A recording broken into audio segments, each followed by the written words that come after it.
At this time, I would like to call the special meeting of the New Bern Board of Aldermen, April 4th meeting at 1 o'clock. I'd like to call it to order. And at this time, I'd like to have a short prayer, if you would join with me. Heavenly Father, we just ask that as we continue to be in your presence, that you will be with us, and the things we will do as a board will be pleasing to you and will be in the best interest of our city, our county, our state, and our nation, and the world. And Lord, again, we just appreciate this opportunity to do those things that need to be done as we continue to process and mitigate the Hurricane Florence and the discussion. In your name we pray. Amen. Amen. Would you join me in a pledge of allegiance to the flag of our country? I pledge allegiance to the flag of the United States of America and to the republic for which it stands, one nation, under God, indivisible, with liberty and justice for all. Madam Clerk, would you call the roll? Alderman Bingle. Here. Alderwoman Harris. Present. Alderman Astor. Mayor Outlaw. Here. Alderman Kinsey. Alderman Best. Here. Alderman Odom. Okay, we do have a quorum. At this time, before we get started, does the board have any comments they would like to make? Mayor, I'd like to make a motion that if there's anyone in the audience that would like to ask any questions, that we allow them to do so during this special call meeting. I second that. Motion and second. Is there discussion? Seeing none, all in favor of the motion say aye. Aye. All opposed, the same. At this time, I would like to start the conversation that we were so thrilled with the opportunity for Mayor Don Zimmer from Hoboken, New Jersey. Thank you, Mayor. Not Hoboken, Pamlico County, but Hoboken, New Jersey, to come and be with us, because, you know, when something happens, what's happened to us September 14th, you can't have enough friends. And from this opportunity to form an alliance in Eastern North Carolina, to reach out and folks that have been in similar problems, one of the first calls I got the night of the hurricane was the mayor of Charleston. And, you know, seeing all that was fixing to happen, we knew it was going to happen. The reassurances, the grants, the things they had been through in 2015, you know, it was just nice to have that backup. This hurricane has been a little different. Maybe Mr. Stevens can elaborate on that, that we actually, the staff did such a great job, all 470 employees, by way of the normal pre-bidding and things that we do for FEMA reimbursement purposes. The city manager, Mr. Stevens, and others were able to reach out to our neighboring cities. And part of that alliance, because of the hurricane, resulted in a lot of debris getting picked up. Mayor, we identified some things that we really didn't talk about the other night that happened in New Bern. The biggest thing that we saw immediately was the communication problem. We actually had cell towers that ran out of diesel fuel for the backup generators. So here we are trying to process through the Emergency Operations Center, and we got a very important cell tower that was down. And in some instances, we were having to run out and run down the road and make a phone call where a cell tower was working. So the first thing we realized was the communication, and, you know, going back to the old walkie-talkies and things. So, you know, we have done a checklist since this hurricane, and of course with the input of Charleston Mayor and others, and certainly your involvement, we can't thank you enough. And knowing that the experience you had and watching what happened in New Jersey, you know, these things they're always anomalies in themselves, the way they hit, the storm surge or the wind damage, etc. And knowing that right after we got hit, Hurricane Michael went in and devastated Florida. So again, part of the process is that a lot of the residents in New Bern are very concerned and want to be a part of the partnership, of the alliance, of the resiliency plan. And part of that is all of us working together and the care group bringing Mayor Zimmer to New Bern. And so we can't say enough about what you're doing for us, and thanking you and the many comments you've had today in our various discussions with you. So again, we're going to open this thing up in a minute, but if other aldermen would like to make comments before we do, we'll start with Alderman Bingle. No, I want to thank Mayor Zimmer for coming. You know, I know exactly where Hoboken is, been there, you know, grew up in metropolitan New York City, so I understand where she's coming from, and it's amazing what she has been able to accomplish. She just told me she was the first woman mayor, so I get you, and I think that's awesome that you were able to accomplish what you did. I think some of your ideas are really great. We had great discussion this morning. We just have to bring it down to the level of New Bern. We have a very different structure. It was interesting to find out, as the mayor of Hoboken, she runs the city. So they don't have a city manager as we have. Our body is different than their council body is in Hoboken. So there is a difference in how the government is run. They don't have the city does not control their water, sewer, and electric. That is done by companies outside of their city. So again, a lot of differences, but the big issue is the thinking outside the box that I really, really like. Love the rain garden, love the park area, and we have a lot of FEMA property that we cannot build it on in our city. That is the potential to do just that, and had great conversation about that. Maybe something to pass along to our redevelopment commission. You happen to be seated next to somebody in the redevelopment commission, so maybe Ms. Cho and Mayor Zimmer can speak a little bit to that. I think it's an opportunity for us.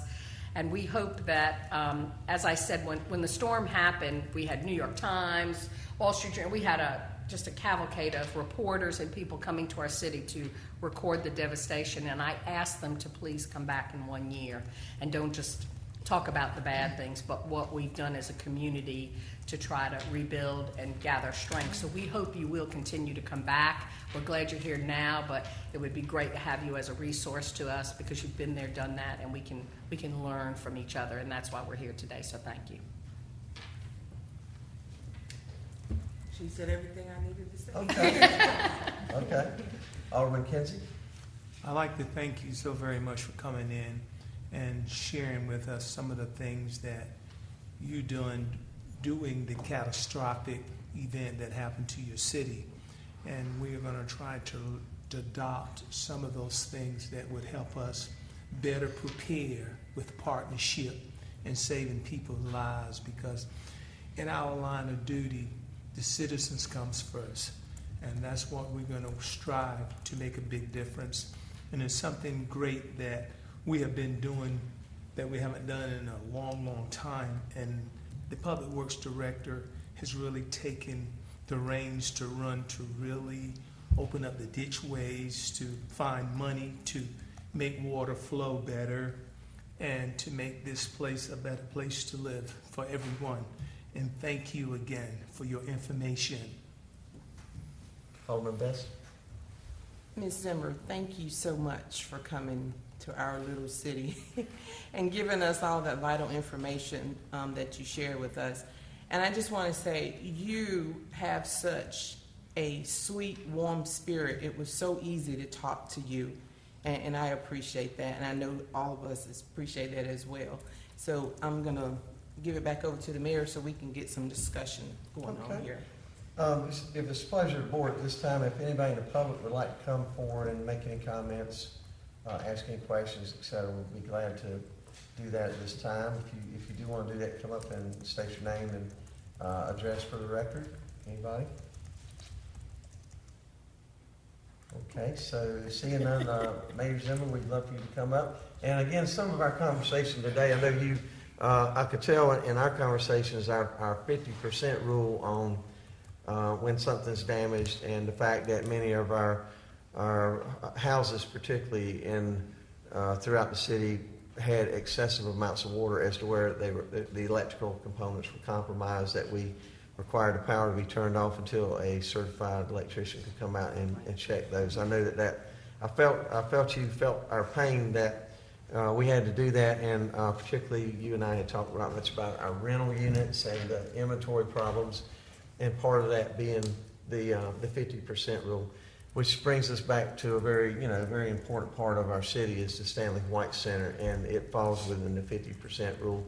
And part of that is the board, as elected officials, we have to make those decisions that we ourselves don't violate our own ordinances as far as retrofitting or whatever remediation there is as far as our major buildings. So again, thank you, and so much.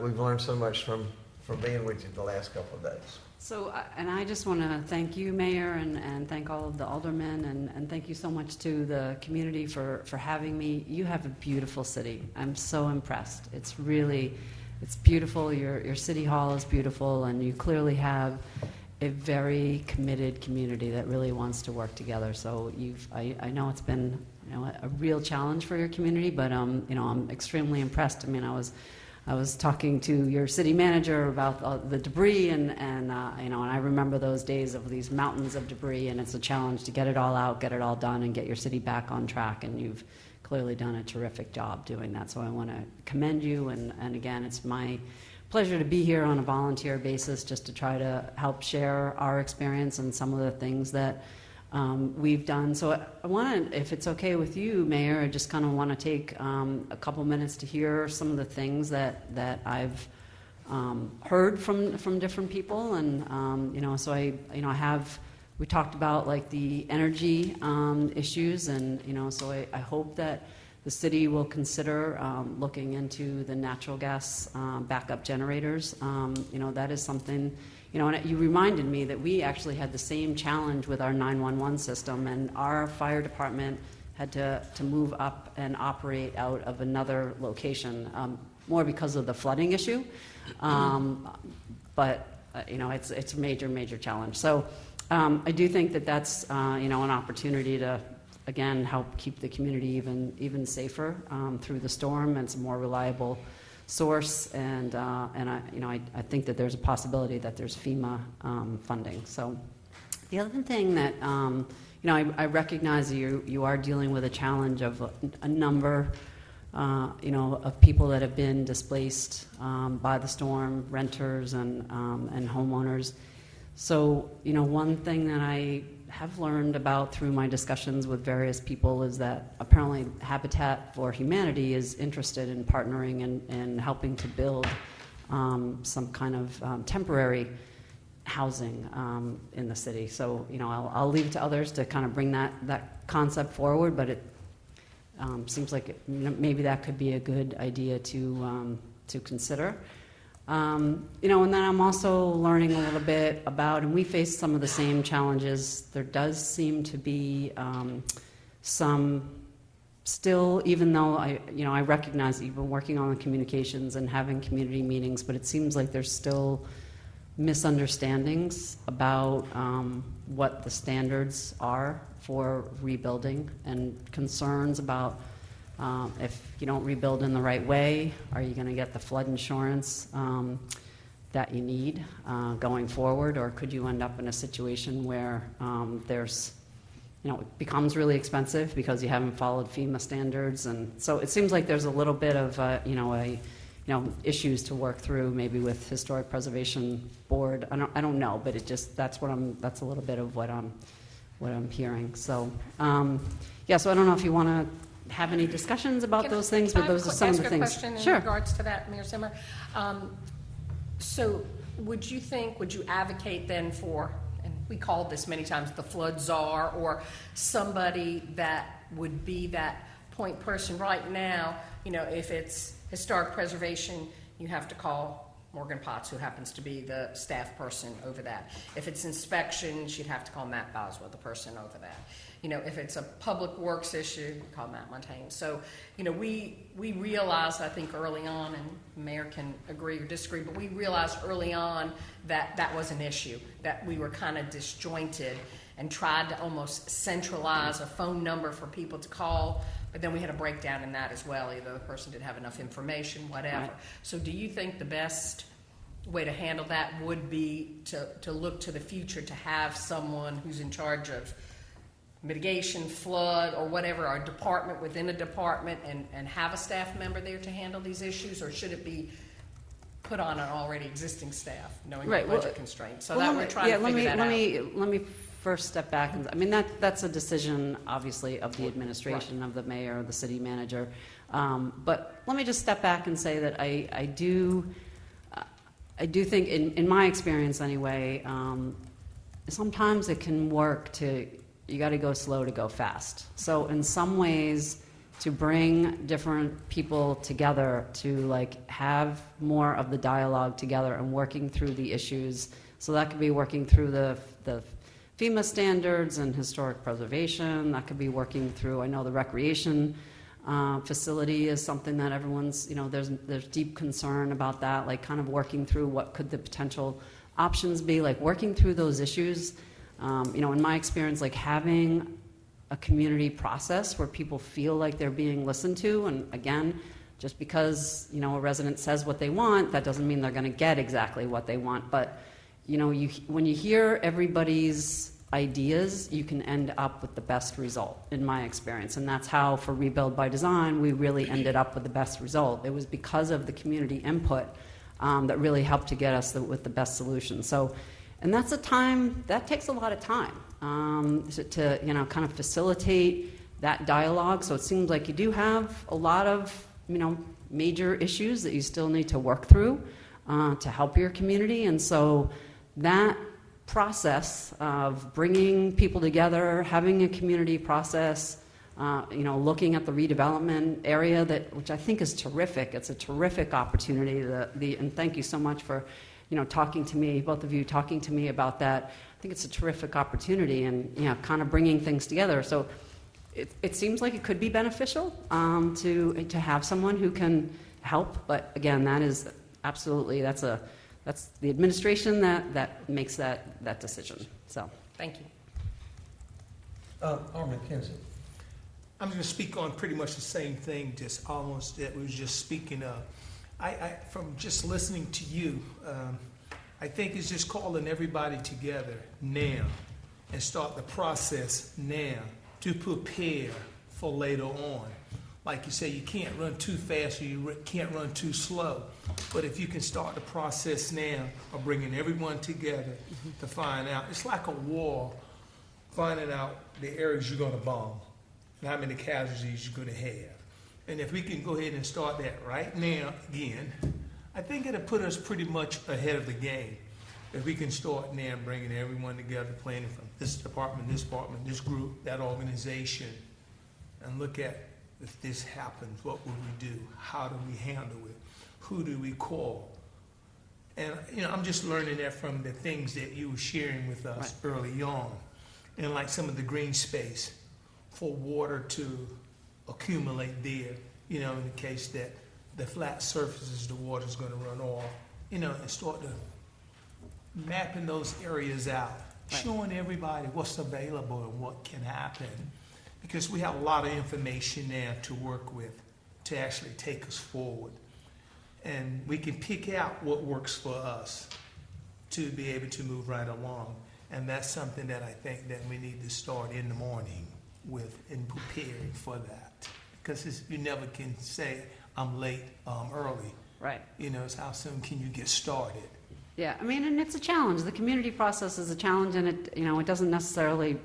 It means bringing people together and having the discussions around particular issues, but it also can mean like having dialogue with the decision makers, and for example, I do wonder if there's more that could be done with FEMA to kind of. And my understanding is that FEMA has reorganized.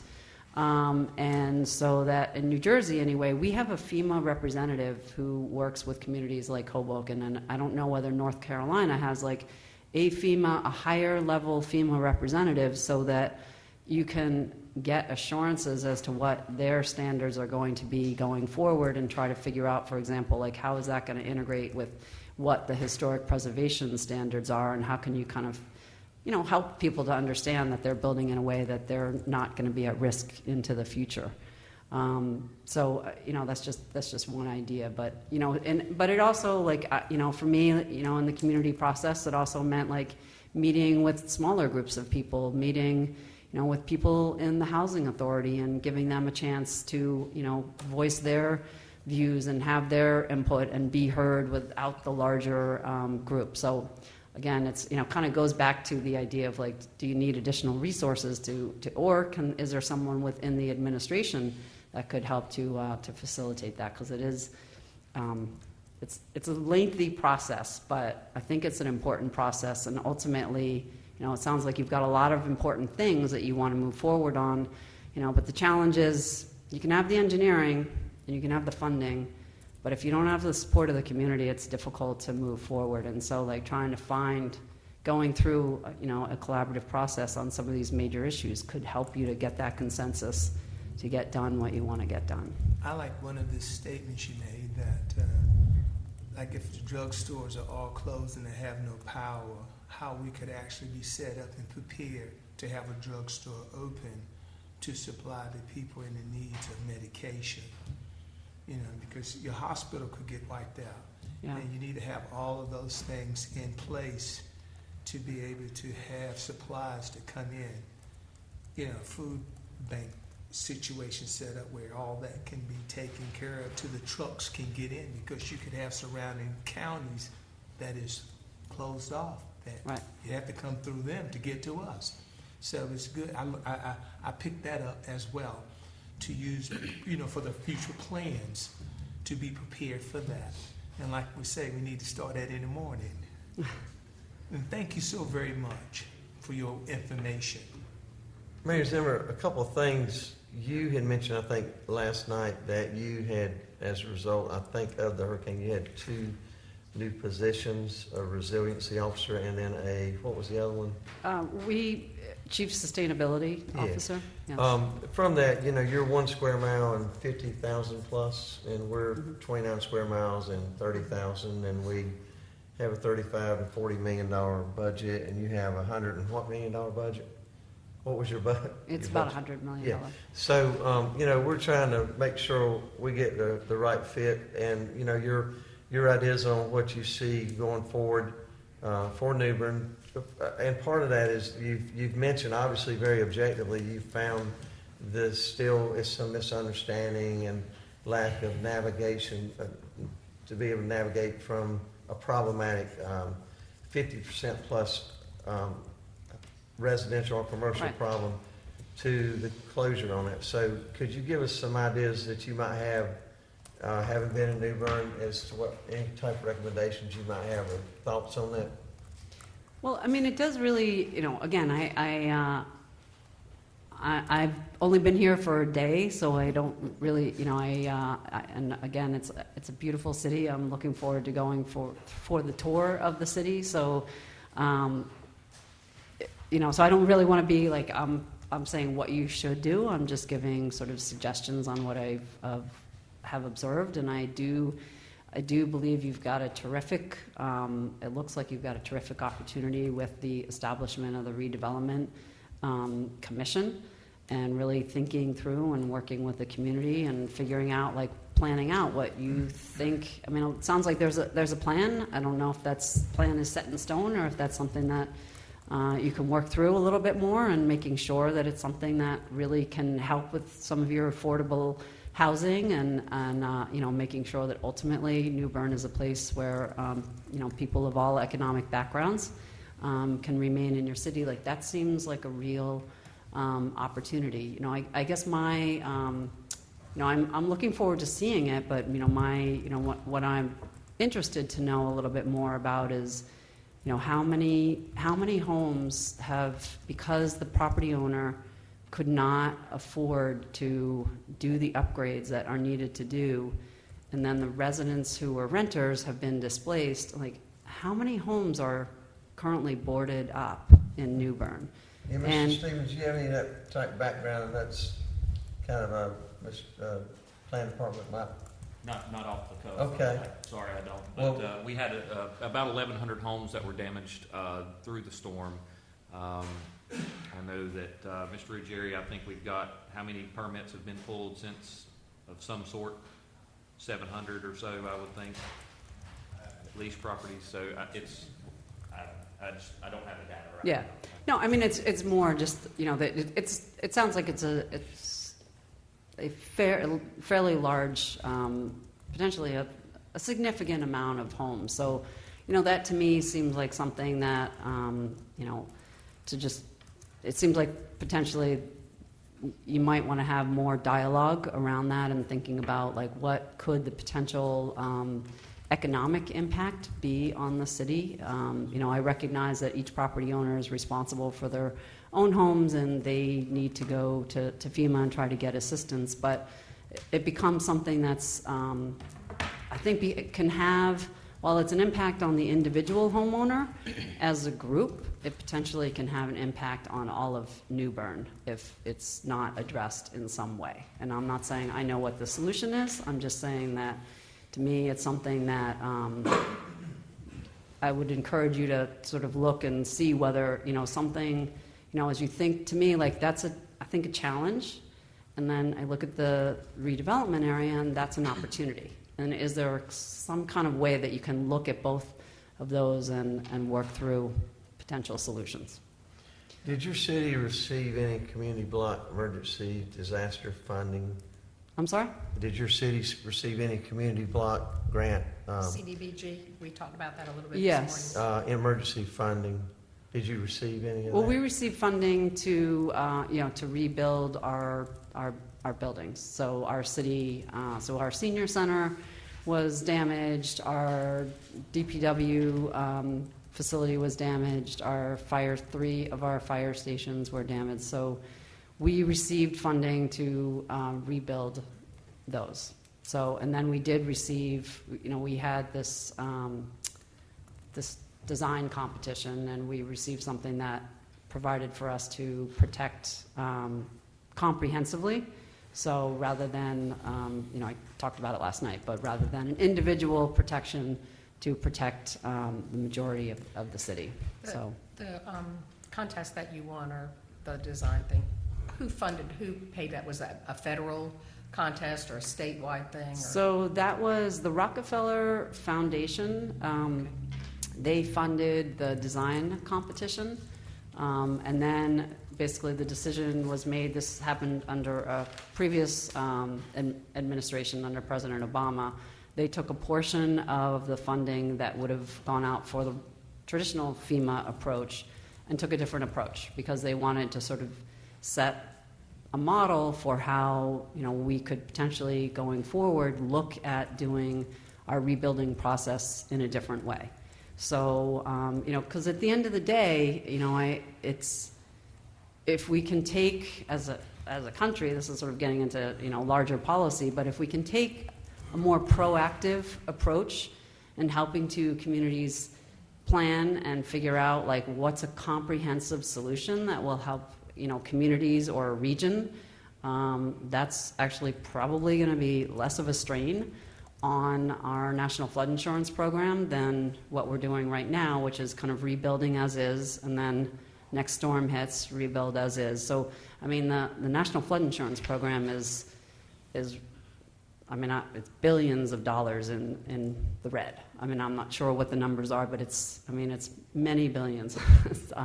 So it's, so they wanted to sort of kind of create a model, and at the end of the day, we will become a community becomes what's called a shaded X zone under the National Flood Insurance Program. So we will not need assistance going forward because our community will be protected. So we're not going, we had, over $100 million in damage, and really more than that doesn't get calculated, because that doesn't count the number of businesses that had to go out of business, or the economic loss. I mean, businesses were down for 6 months. So that doesn't add in all of that. So that number is really a much larger. But just in the city, it was $100 million, but then you add in all of the critical assets, it's almost $1 billion in damage. And that will be, so we're not going to be part of that cost into the future. So it's a long answer to your question, but yes, we did receive a lot of funding from the federal government, and that's because they were trying to create a different model, and Hoboken will be a model for really taking a different approach. And that's why, if there is some way to get nonprofits to help, or a county approach, or a state approach, because it seems like there is opportunity to really, I've been learning a little bit about the topography of your city and your region, and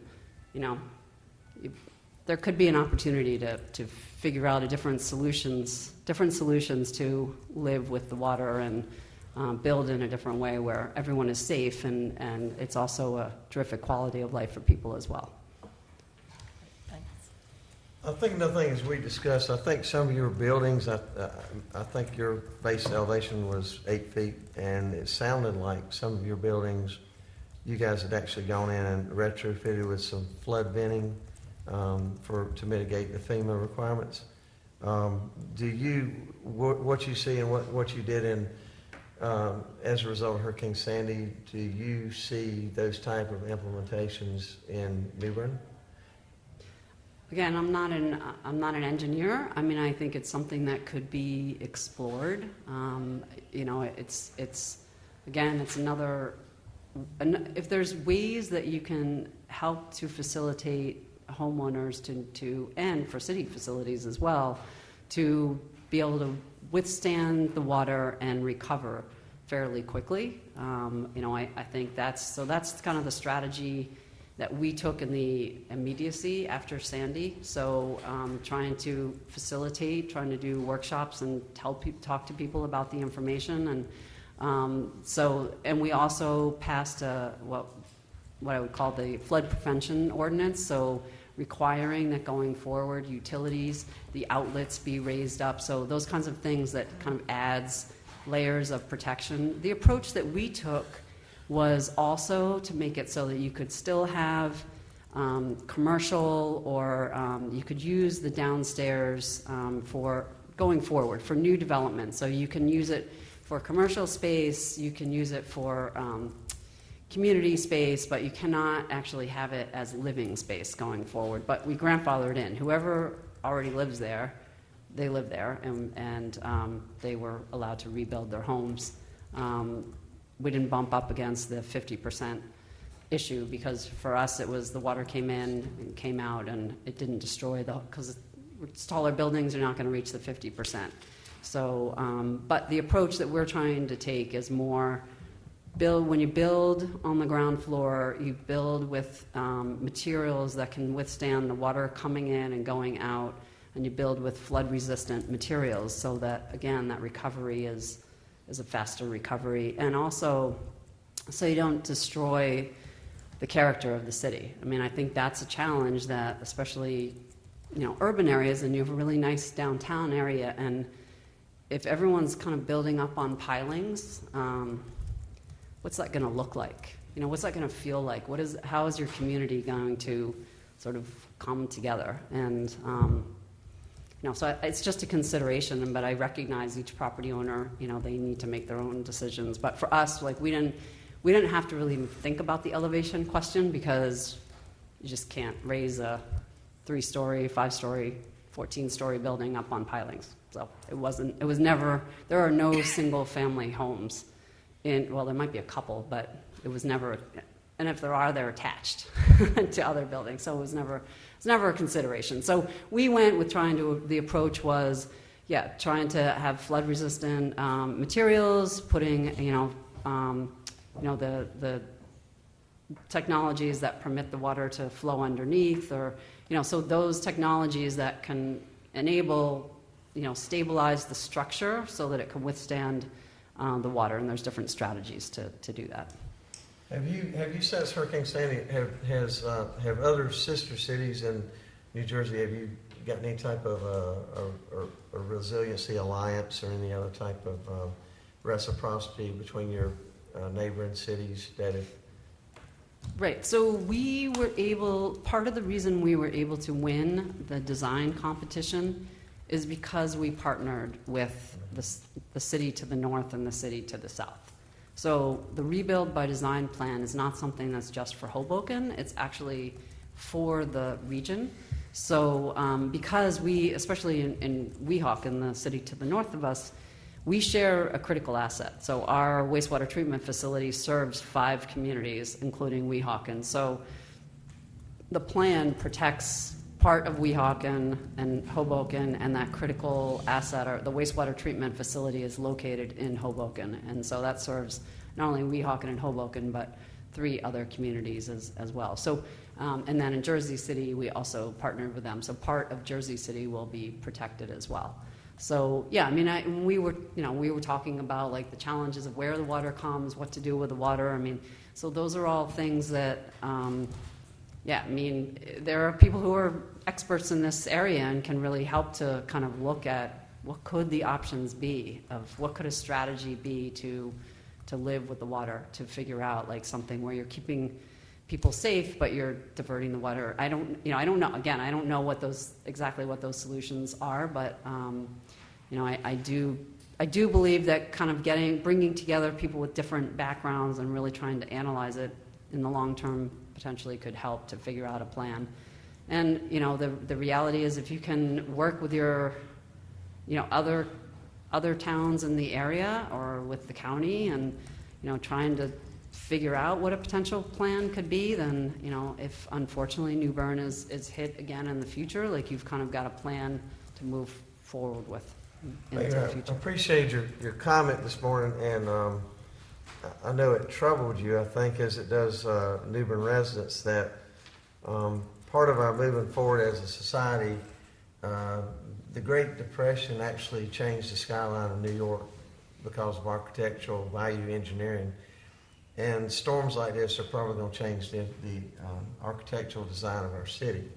And to that, you asked me a question that I know you had a concern about, was as we backfill and elevate to 11 or 12 feet and then put monolithic slabs or crawl spaces, etc. You asked me if we had concerns about the runoff from these now higher level buildings that are going to put a drainage hardship on other areas.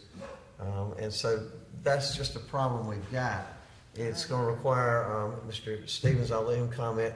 I know Mark right now is working on some both man-made and natural contour components or dynamics of our city as to where we could possibly, similar to New Orleans or something, actually up to, Mark, what was that lowest elevation, 7 point something, or the railroad? Oh, I think it was 10 or 11. So, we put the 321,000 gallon pumps in to kind of mitigate some of our storm issues, but not a 10.5 foot hurricane. So, Mark, would you comment a little bit? I'm not trying to get you in trouble, that you are just at this time looking at it, being a professional engineer, some other things that as a city we are looking into to be able to control northeasters and things like that. Mark, go ahead. I mean, ultimately, Mayor, I think there's opportunities there to use the natural contours of the land to do some things.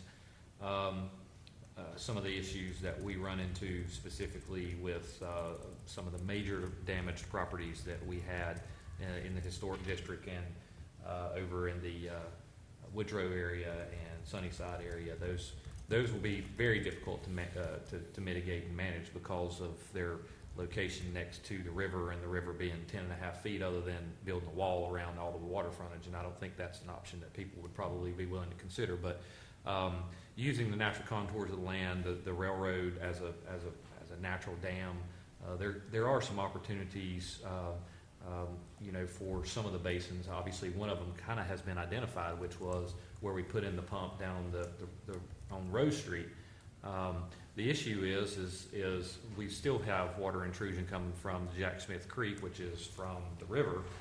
When you have 10.5 feet of elevation, obviously, and you have open channel flow that goes underneath the railroad tracks, the water wants to normalize. It's like holding a garden hose up, and the water's going to change levels, but it's always going to normalize itself to where they're the same level. Well, that's the same case and the same theory that you have because of gravity having its effect on the water.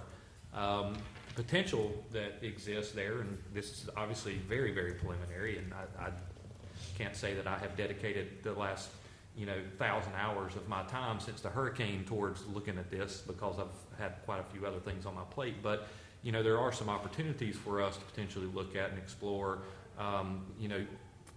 utilizing the pumps that we have, maybe adding to the pumps that we have, and then cutting off some of those open channel flows to where they would have flapper valves or have things that we could put in place during hurricane events to control the water from the river coming back into some of those communities. And in doing so, obviously we have to have very resilient strategies and backup plans where we don't rely on diesel generators. We maybe have natural gas generators or dual fuel generators to where if the power goes out and it's a prolonged event and we can't get diesel to it, that we have natural gas backup. So there's lots of different things that we've got to explore.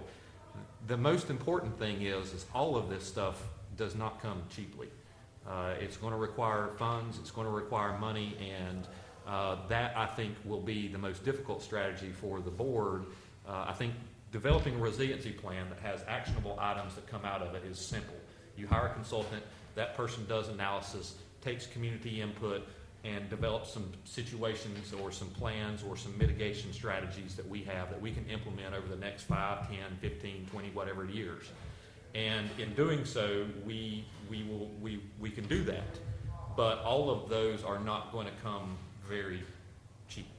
There are things that we can do that start knocking off the low-hanging fruit to do as you know, to knock those off could be very cheap, but then ultimately there's going to be some expensive strategies that we will have to look at and figure out ways in which to fund those, whether that's through a bond strategy. I would think, and I think you mentioned that, Mayor, during your discussion last night, to where if we get community buy-in and the community buys into this resiliency plan and mitigation plan, then at that point, if we decide on rain gardens or developing parks that we can store water during hurricanes but yet use for recreation 370 or 360 days out of a 365-day year, then at that point, you know, that might be an option for us to explore, but it's going to come at a cost, it's going to come at a price, and I think, you know, whether the board chooses to do that or whether you put it to the public, being that they bought into the plan initially, let them vote on it and see what's important to them. So that's some of the things I think y'all did with your bond strategies in developing a funding stream to go do these projects. Some of my questions I would ask is you know, from this process and from this plan that y'all have, how much funding has the city contributed towards that plan? Not from grant funds, but city itself has contributed to those funds since 2012 when Sandy hit? I'd be curious. Well, we, you know, basically, you know, I'm not sure of the exact number, but the funding strategy, like a big part of it was the resiliency parks, and the funding strategy for that was we got an open space trust fund that passed by a referendum, so that was something that the voters had to vote on, and it's 2-cent tax.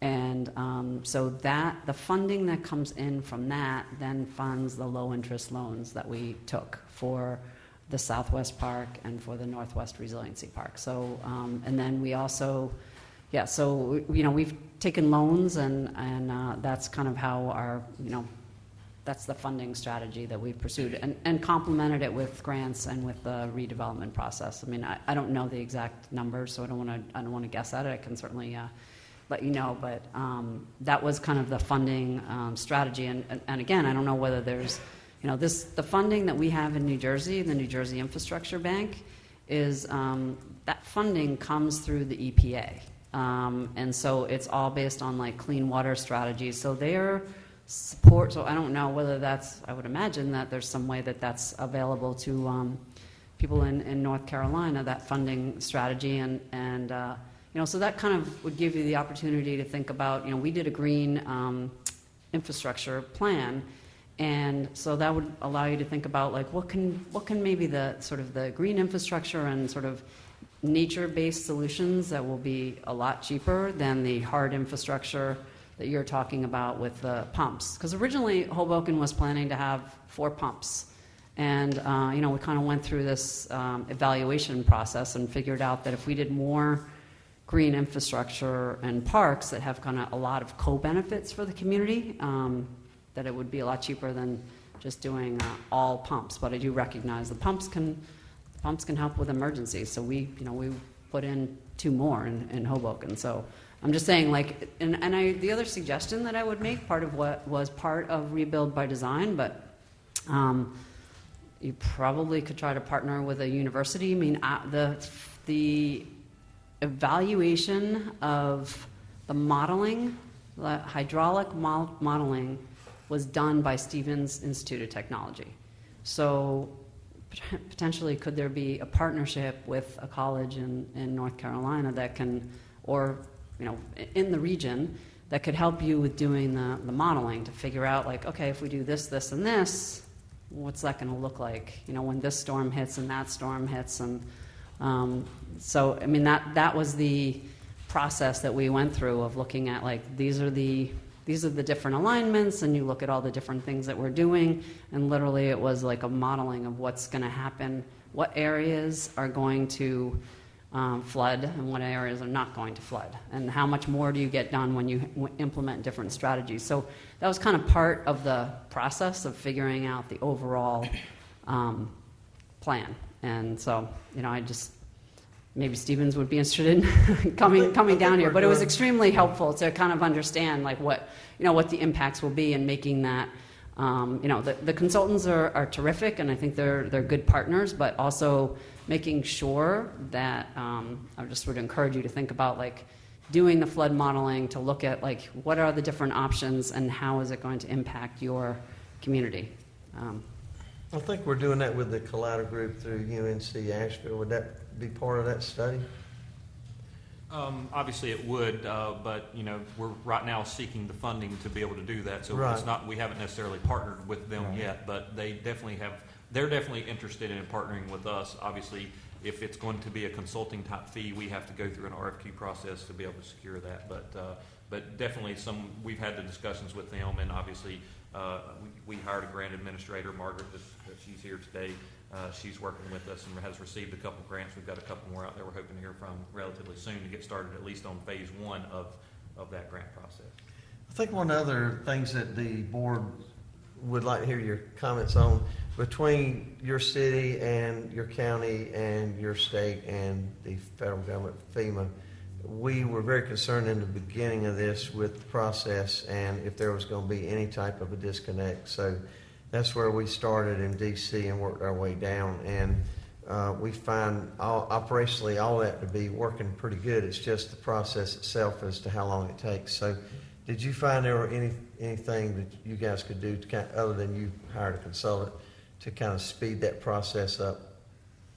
I mean, for us, you mean as far as like the FEMA reimbursements? I mean, so yeah, I mean, there were a couple of things. I mean, we hired someone who was known to be pretty good at working through the FEMA paperwork process. So that definitely helped us to get the reimbursements that the city, for our actual buildings, and then the rebuild by design process. I mean, that's part of what I think was a really good approach, and I hope that it will be considered in the future. Is that process required all levels of government to work together. So, the way when we were awarded the funding, it was awarded to the state. So right there, we had to start working closely and collaboratively with the state.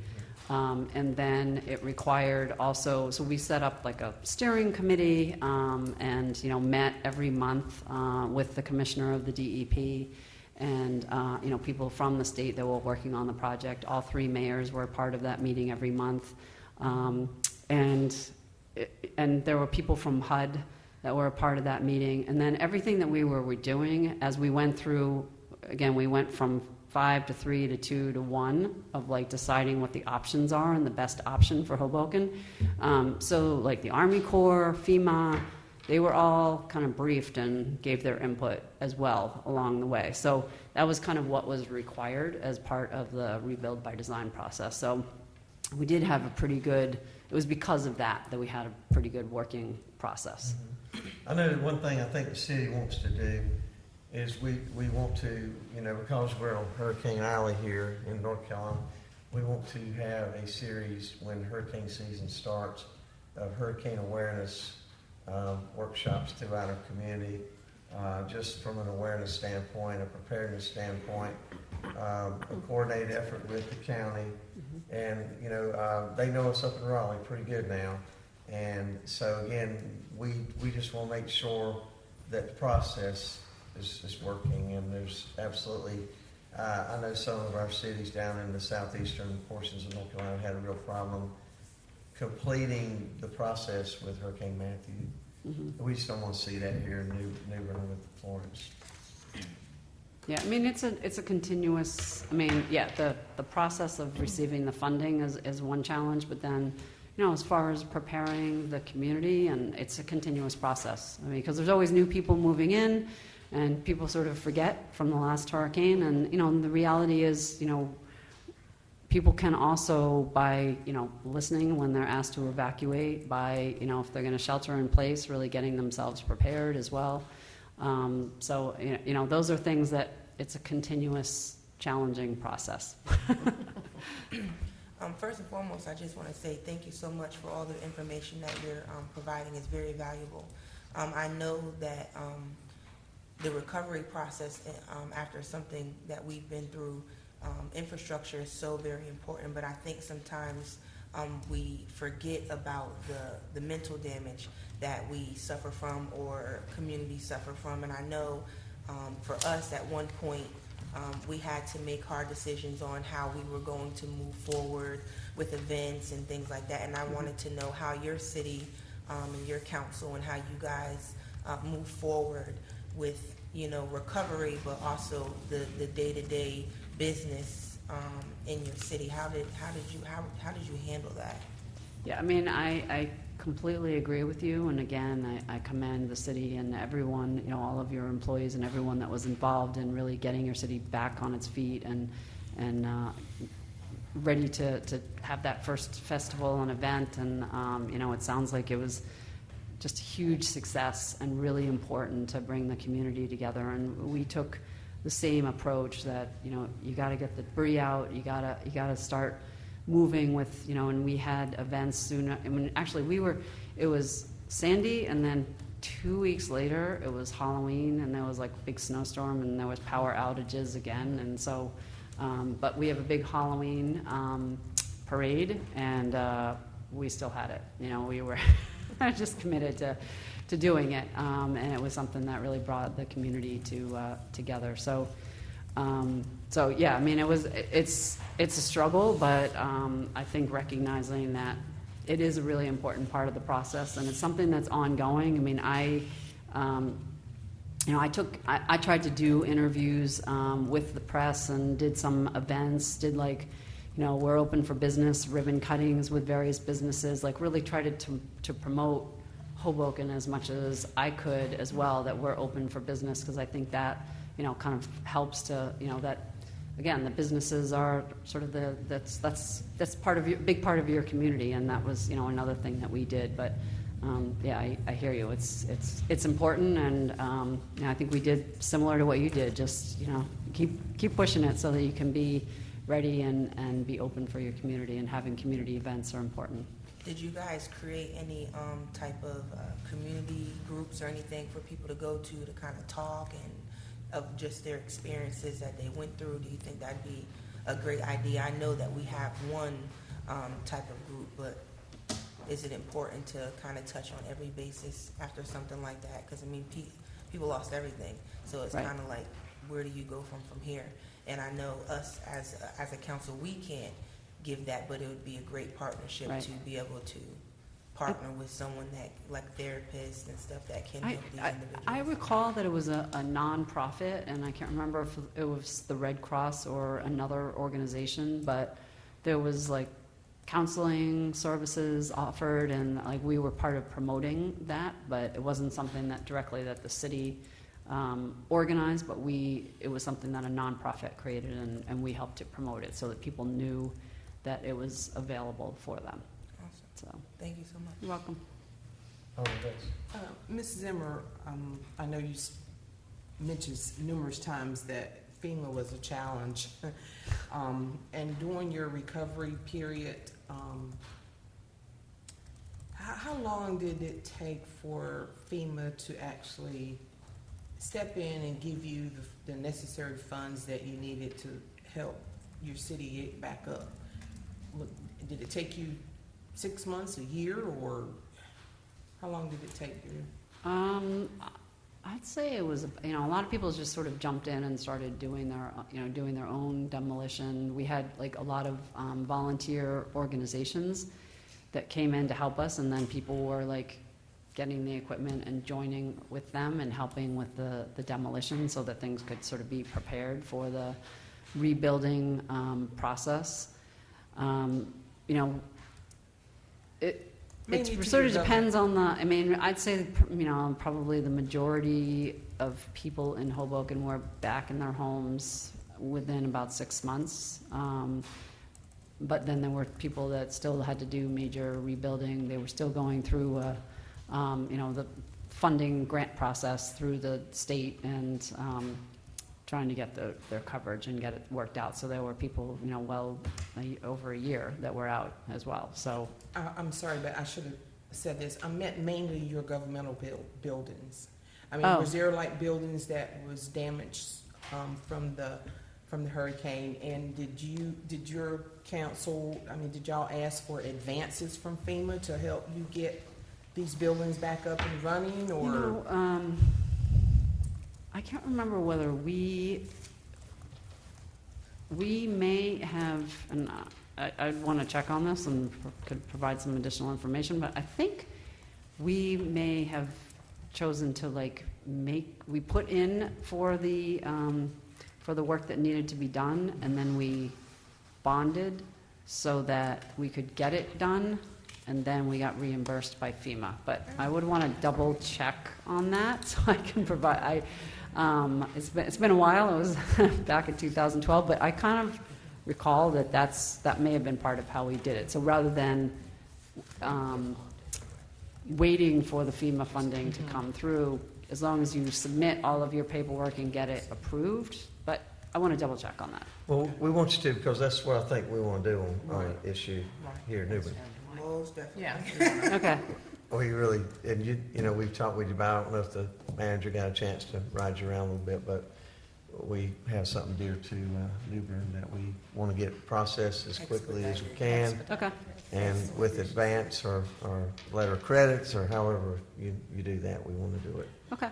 Yeah, I can. The business administrator that I had is still there at the city, so We thank you. sure I'd be glad to talk to you. Again, we'd like to give the public any opportunity if you want to ask any questions, make any comments. I know, Nelson, you, the CARE group, we want to thank you so much. Nelson, would you like to say anything about the whole process? Come on up to the mic if you do, and we just thank everybody in the city for what you're doing. And I really appreciate, from the governing board to the staff to the CARE group to all the groups, the churches, the fraternal organizations, what we're doing together to make New Bern a better community. Well, I would just like to once again thank Dawn for her willingness to be here. She has a job which she is neglecting today. She can't even get to her emails, and she was here last night and, of course, all day today, and has taken a special interest in our town. Our situation here is unique. Every situation is unique. But we share more with Hoboken, New Jersey than our differences. The biggest thing we share is water. They have a lot of water. We have a lot of water. Their solutions may be different from ours. But Dawn has this demonstrated track record, and Hoboken does, of having aggressively attacked this. Some of the things they're doing, the rebuild by design, it's a gamble to some extent.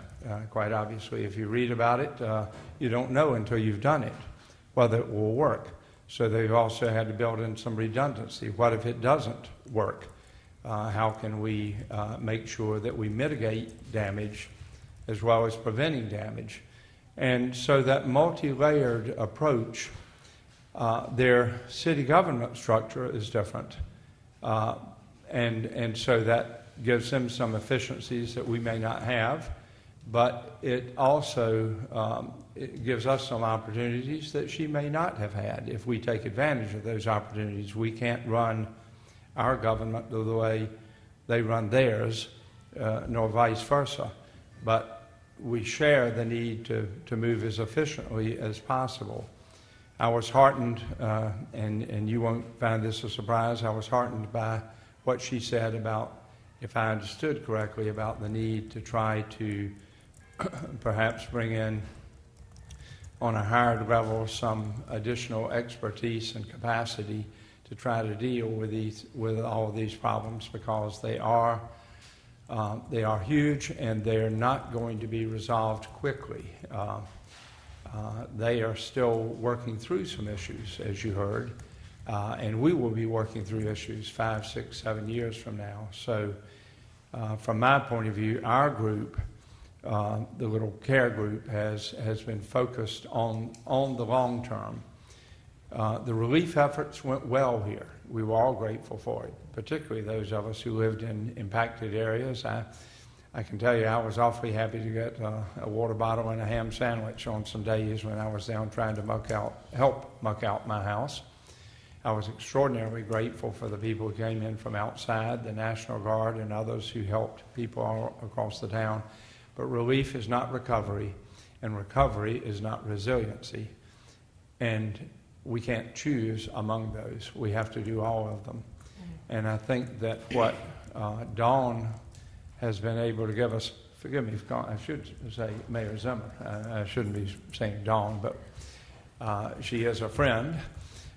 What she has been able to give us, I think, is a little bit of a roadmap of how seriously we need to take this, the resources we need to be able to devote to it, and very important to our care group, the belief that we are all together in this.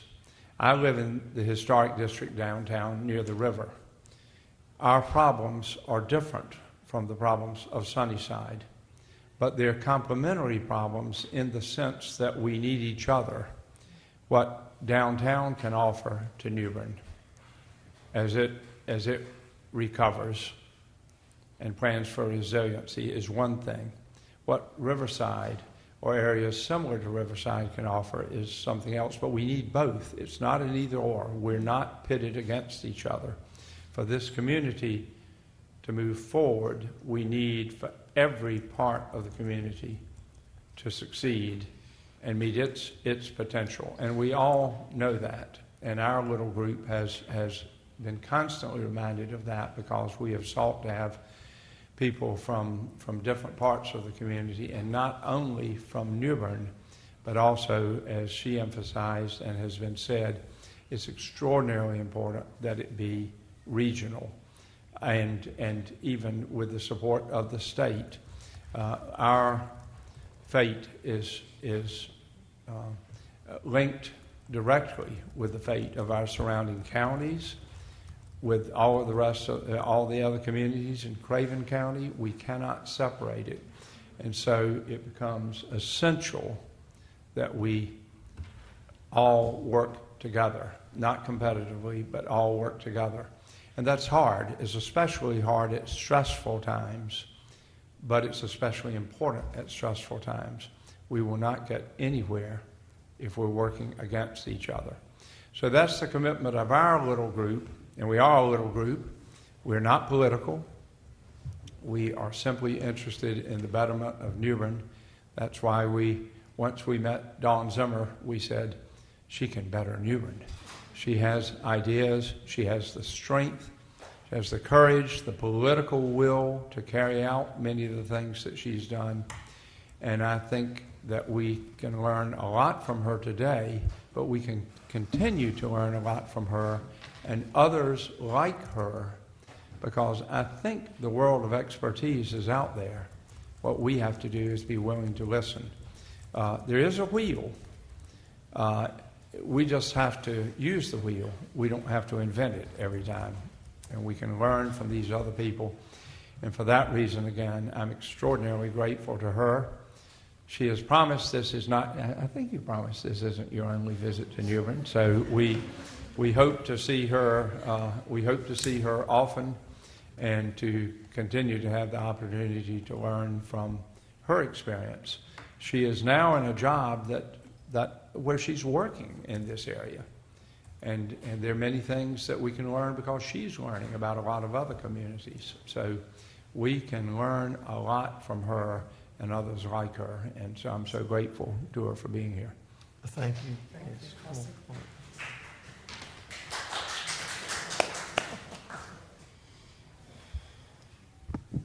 Good afternoon.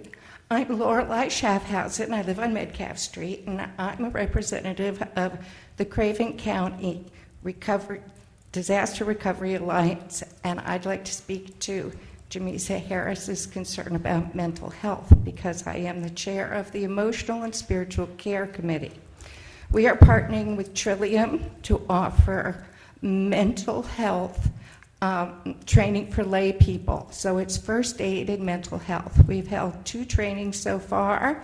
We have the Board of Realtors are coming up because, of course, these are very stressful times for all kinds of diverse populations.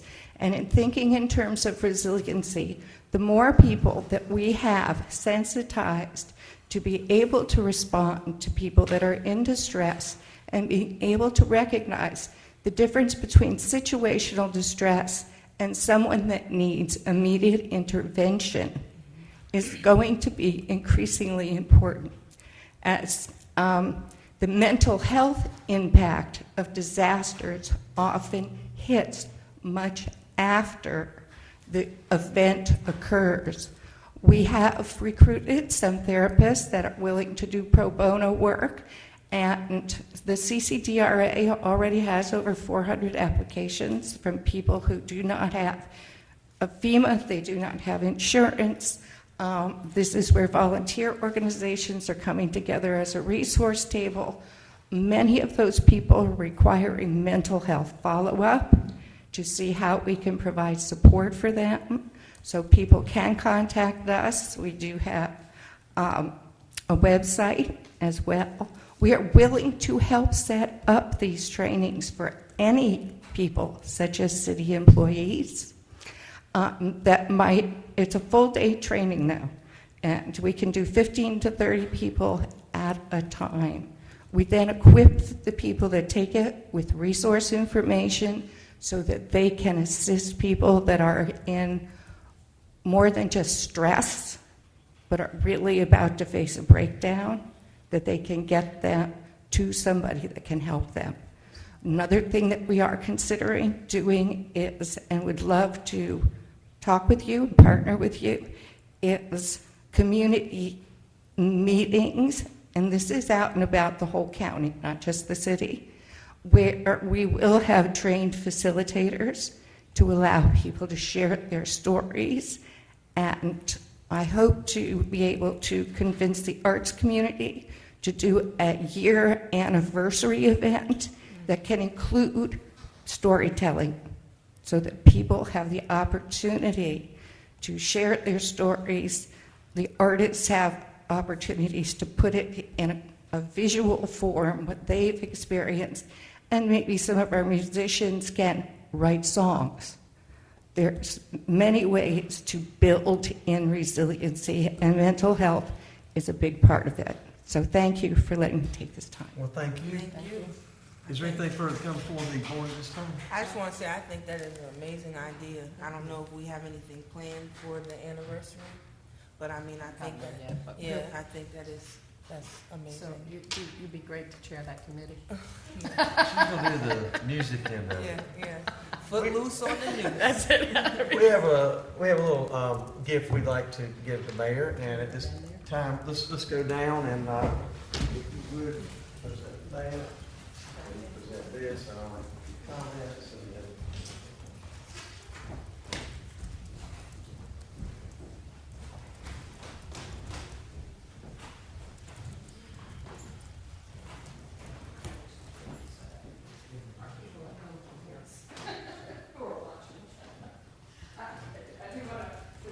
In case you don't know where Hoboken is, Hoboken, it's directly across the water from the financial district in Manhattan, so picture that, right across the water.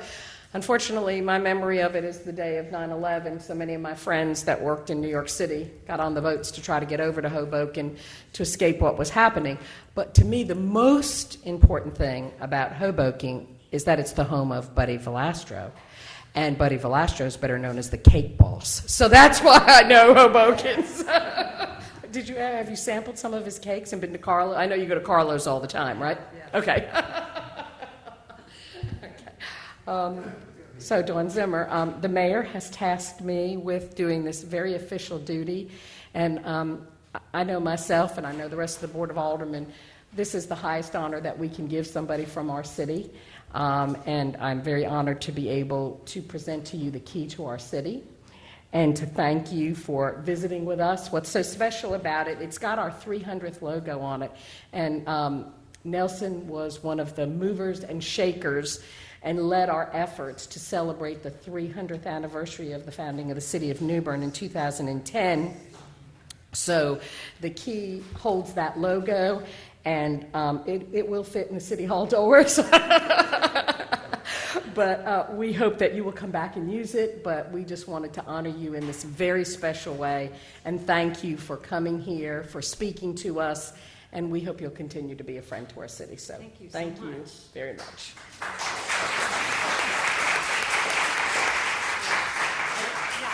I just want to say thank you. Thank you so very much. I'm really, really touched. And, you know, again, I recognize how challenging it is for communities to go through what you've gone through. And New Bern is really a very, very special place. And so it's my honor my pleasure to be here. And, you know, I hope that I've helped in some way. And, yes, I definitely want to come back and visit and be a resource for your community, because this is a terrific community. So thank you very much. Yes. So I know the key was amazing, but I've been tasked to give you one of our pins, just so when you leave, you have a little bit of New Bern that you can carry with you. So Terrific. Well, thank you.